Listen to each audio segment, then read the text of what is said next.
Hello, magandang araw sa inyong lahat mga kaibigan, mga kalingap. Narito na naman tayo sa ating YouTube channel at gagawa tayo ng bagong reaction video. At dito sa reaction video natin mga kaibigan, ang pag-uusapan natin ay ang bahay ni Biancy mga kaibigan, mga kalingap. Pero bago yan ay shoutout muna kay Kuya Bal Santos Matubang, Kalingap Rob and Ate Edna, at sa lahat ng ating mga viewers, kay Gisa Bicolana, Ate Bico Considerate and Ma'am Mystica Yons. So ito na mga kaibigan, mga kalingap, kasi nga bakit natanong niyo sa akin kung bakit magagawa tayo ng reaction video dito sa bahay ni Biancy, at meron din akong ipapanood na video sa inyo mga kaibigan, mga kalingap. Pero bago natin puntahan yung video na yun mga kaibigan, marami yung mga nagtatanong sa atin at saka yung mga nagsasabi sa mga comment section na napakarami raw ng problema ng bahay ni Biancy. Marami ang tumutolo, marami ang hindi napapakinabangan. Yung CR ni na Biancy sa taas mga kaibigan ay raw na sira or hindi magamit at hindi natin alam yan mga kaibigan, kasi pumupunta tayo kay Biancy, as in hindi naman natin natatanong kay Biancy kung ano ang problema. Nung nakaraan na tayo ay nag-vlog kay Biancy, ay itinanong natin kung ano yung nagiging problema nila doon sa kanilang tahanan mga kaibigan, mga kalingap. At para malaman natin kung ano yung pwedeng ayusin, kung ano yung maayos pa. So walang nasabi sa atin si Biancy mga kaibigan ng mga na yon, kung hindi yung tatay niya ay nagsabi sa atin na yung mga doorknob mga kaibigan ang may problema. So yung simpleng paraan na yon, ginawa naman ng paraan ng tatay ni Biancy mga kaibigan, mga kalingap. Yung hawakan ba gayo ng pinto? Yung doorknob ba gayo? Pasensya na kayo, medyo nauutal tayo mga kaibigan. Yun ang sinabi sa atin ng tatay ni Biancy. At nagawa na rin naman ng paraan. Ang hindi natin alam mga kaibigan, yung iba pang mga sinasabi ng ating mga viewers na may mga tumutulo, yung kisame ay may mga tagas. So pagka ganoon mga kaibigan ay medyo malaki-laking ayusin, kasi baka yung merong kinakailangang ayusin at tingnan kung saan mang panig yung tumutulo. Kasi kung mapapabiyaan yung mga kaibigan, mga kalingap, masisira yung ganda ng bahay ni Biancy mga kaibigan. Kasi kapag natuluan yung natuluan, bibigat yung kisame hanggang sa bumagsak. So masisira at masasayang mga kaibigan. Pero lang ako, tataka lang ako kasi yung mga viewers ang nagko-comment sa atin ng ganon. Hindi naman nasasabi sa atin ng iba, or hindi naman na ibulong sa atin, kaya hindi natin tinitingnan yung na yon, yung bahay na yon. Kasi malimit man tayo kay Biancy mga kaibigan, pero wala tayong naririnig. Hindi ko naman sinasabi mga kaibigan, mga kalingap, na walang problema. Baka siguro nahihiya din si Biancy at saka yung papa niya na sabihin kung ano ba talaga yung problema nung bahay nila. Alam naman natin na ang ginagawa ni Biancy at saka nung papa ni Biancy, kapag kaya nila ay ginagawa na nila, di ba? Ginagawa na nila, na-aksyon na nila mga kaibigan, mga kalingap, yung mga bagay na yon. So malalaman natin yan mga kaibigan kapag nagkaroon uli ng time na makapunta tayo sa bahay ni Biancy mga kaibigan. So ito na mga kaibigan, dumako na muna tayo dito sa ating pag-uusapan at dito sa ating main topic about pa rin sa bahay ni Biancy mga kaibigan. At ipapanood ko itong video ito at kayo na rin ang bahalang kung ano ang inyong mga i-comment, at sabay-sabay tayong gumawa ng reaction video. Tara! Kasi para tingnan itong kasi nakita ko sa picture. Ano masabi mo? Ang pangit nga. Bakit ganyan yung pagkagawa, Kaya Hindi pati sa akin nagsabi si Dr. Love. Dapat sana nag-update sila para na Kasi- i-maximize yung Kasi ang nanghinayang ko, pinaghirapan natin itong bahay na to tapos tatakpan lang ng ganyan. Oo, kahit hindi na. Bakod na lang sana. Ang naisip ko sana, bakod ang unahin. Oo, bakod. Tapos yung tindahan, ididikit lang sa Oo, bakod. yan. Maliit lang na Oo, tama. cubicle lang na. Maliit lang sana. Hindi ganyan. Kaya nga Pero pag, ano na, kung dyan na yung nakapwesto, Kaya hinayang kasi ako dun sa bintana. Iba box type na lang. Islab yan, no? Oh, hindi, kahit hindi. Firewall lang. Para siyang kwadrado lang rin yan, tapos may trusses lang sa loob. Nandito ang... Tingnan mo, ba't may poste dito? Yun na nga, Bira. Tingnan bro. yun nga inisip ko, ba't nagkaposte sa gitna? Sino yung nagpagawa? Si Kuya Lito po. Yung, Si Sir Lito, yung Yan, sponsor Kuya nyo. Lito. Sino pa? Si Tita Rexy po. Okay. Sino yung contact niya? Si Dr. Love po. Si Dr. Love.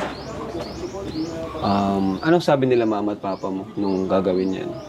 Hindi ko po alam yung tungkol dyan. Kuya. Pero ano rin, parang tawag dyan, si Dr. Love yung nagpagawa.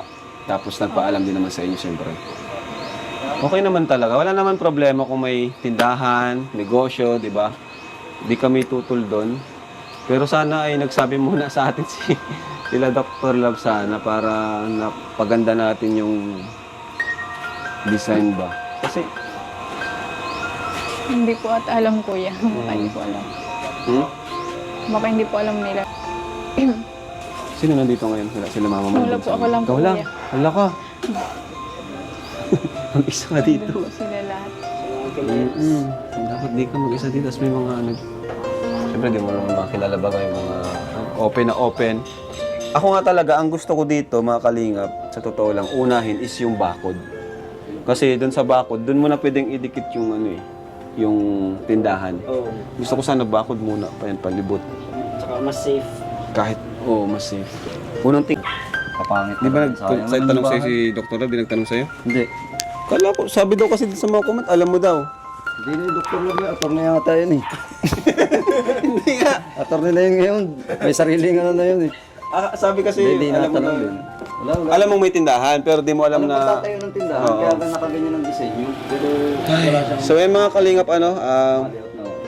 kami po ay inaano lang po namin yung honest opinion po namin about dito. Wala pong masama kung magtindahan. Opo, ano po yan, maganda po yan, negosyo. Pero ako po, nagsasalita bilang nagpagawa ng bahay, no?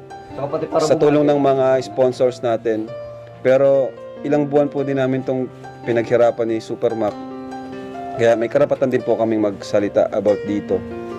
And isa pa, si Biancy ay ako yung nag-manage sa kanya, no? Beneficiary ko siya. Or parang manager na. Disappointed lang ako din sa sa laki ng naharangan yung bahay na pinagawa namin ni Supermac ay. Oo una nga, meron pa sana dito. May poste dyan. Kundi pa nagpunta si Papa. Si Papa nagpatanggal daw niyan, sabi. Alam mo. Dapat talaga wala na ito. Pwede naman itong ano lang eh. Kung Sinabihan ko naman si Dr. Love sa message na wag na munang lang light materials para itigil na muna. yung bahay. Thank you pa rin po sa mga nagpagawa po nito, no? Kina Sir Lito, thank you pa rin po sa inyo kasi yung hangarin niyo po na makatulong is talaga andyan, lalo kina Biancy. Meron lang talagang hindi pagkaintindihan kung paano gagawin. Saka hindi nagsabi. Yun na lang, hindi nagsabi si Doc. Bihira si Doc. Doc! Dapat nagsabi ka, Doc, kay Supermac. Kahit kay Supermac lang sana. Alam, may tiwala na ako dito kay Macmac. Mga kaibigan, mga kalingap, at nag-opinion din si Kalingap Rob doon sa ginagawang tindahan. As in, ayos na yan mga kaibigan. Nagkaroon na lang usapin at meron na rin ipinakita yung mga sponsor na gusto nilang mangyari or yung plano doon sa bahay ni Biancy. At napakaganda mga kaibigan, mga kalingap, ang naging plano or ang gagawin ng mga sponsor doon sa tindahan ni Biancy. At ito nga pasalamat din tayo at kaagad ay naagaran kasi nga kung hindi siguro ito naagaran mga kaibigan ay tuloy-tuloy yung magiging construction doon sa bahay ni Biancy. Kaya wag nating ibas yung mga taong pumupuna or may mga tao na concern katulad ni Kuya Bal Santos Matubang na naging concern lang siya doon sa bahay ni Biancy kaya kaagad ay napuna ni Kuya Bal Santos Matubang yung mga gagawin. At ito na mismong si Kalingap Rob mga kaibigan ay nag-opinion din sa mga bagay na ito at hindi rin siya nagandahan. At ang kagandahan nito mga kaibigan, talagang yung gusto ni Kuya Bal na maalis yung pusti na yon ay naalis talaga. Di ba? Naalis. So, ang ginawa ng mga sponsor mga kaibigan at nakita natin sa kanilang mga posts ay binago nila yung plano. Binago yung pagkakahugis, yung plano as in for safety, mga kaibigan. Doon sa sinasabi ni na Kalingap Rab na ang gusto talaga ni Kalingap Rab, mga kaibigan, ay unahin yung bakod. At tama yung sinasabi ni Kuya Bal Santos Matubang about Biansi, na safety ang gustong unahin ni na Kuya Bal Santos Matubang at Kalingap Rab, kasi mismong si Kuya Bal Santos Matubang na rin ang nagsabi na ano na itong si Biansi, ano na yun, sikat na, mga kaibigan. Kaya ang gusto nilang mauna ay yung bakod at ididikit na lang yung tindahan. So ang ngayon ang nangyari, may tindahan ng mga kaibigan na nailagay, pero ang kagandahan nito, naayos ka agad, di ba? Kaya wala nang problema. So ang pag-uusapan na lang natin sa susunod siguro, mga kaibigan, at aalamin natin, at malay mo sa palaging pagpunta dyan ni Dr. Lab sa bahay ni Biansi, ay maalaman na talaga kung ano ba talaga yung problema about doon sa mga sinasabing tumutulo. At malay natin, i-update tayo or i-update kayo ni Dr. Lab, alamin natin kung ano ba yung katotohanan, mga kaibigan, mga kalingap. Kasi dito ako naguguluhan. Kasi ang sabi ng ilang viewers, si Supermap ang may alam doon sa tindahan. Pagdating naman kay Dr. Lab, ay ganoon din ang awan. Hindi ko maintindihan, mga kaibigan, pero hindi na ako mag-opinion sa kanilang dalawa. Baka kasi may masabi pa ako na mali at mag-away lang yung dalawa. Ayaw naman nating mangyari yun, mga kaibigan, mga kalingap. Ang mahalaga doon, nagkakasundo na ang lahat para maayos yung tindahan ni Biansi at saka yung bahay ni Biansi. So kung meron pang mga tulo, kung meron pang mga dapat ayusin, so kailangan maalaman natin yan, or talagang maano, para sa ganun ay maayos. Kasi mga kaibigan, ganito lang yan. Kapag hindi natin titingnan or hindi tayo magsasabi na kung ano ang kulang at kung ano yung kailangan gawin, mga kaibigan, mga kalingap, ay hindi naman magagawa yan. Hanggang sa pasira na lang ng pasira yung bahay, ay sayang naman, mga kaibigan, di ba? Kaya mas maganda rin na minsan ay mayroong nag-iingay at minsan ay may pumupuna about sa mga bagay na yon, para nalalaman noong mga nakakaalam na ito pala ay dapat gawin, ito pala ay dapat ayusin. So maganda rin, mga kaibigan, may naiidulot din yung pagiging marites.